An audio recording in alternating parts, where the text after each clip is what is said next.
Guys আজকে আমরা তিন ভাই গাড়ি নিয়ে বেরিয়ে পড়লাম একটা ঐতিহাসিক রহস্যময় জায়গা যাওয়ার জন্য। চলো তোমাদেরকে দেখাচ্ছি।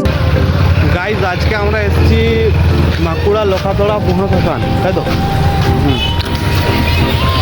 এই যে তার গেট, এই যে কালী মন্দির, এখানে একটা কালী মন্দির আছে, গেটটা বন্ধ তাই দেখাতে পারছি না তোমাদেরকে।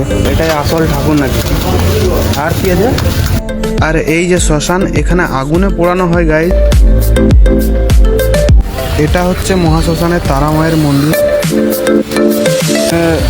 মোট এখানে তিনটে কালী মন্দির আছে, একটা তারা মায়ের মন্দির আছে, দুটো শ্মশান আছে, একটা আগুনে পোড়ানো হয় আর একটা মেশিনে। এখানে হচ্ছে মেশিনে পোড়ানো হয়। আমাদের বাঁকুড়ার লোখাতড়া মহাশ্মশান একটা শান্তির জায়গা। আর এটা হচ্ছে বাবা ভূতনাথেশ্বরের মন্দির। আর এটা হচ্ছে কালী মায়ের মন্দির, যেটা তোমাদেরকে প্রথমে ঢোকার সময় দেখালাম।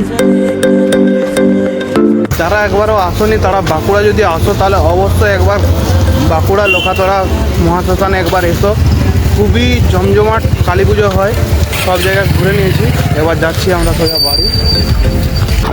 বাঁকুড়ার মহাশ্মশান ভিডিও ভাইরাল।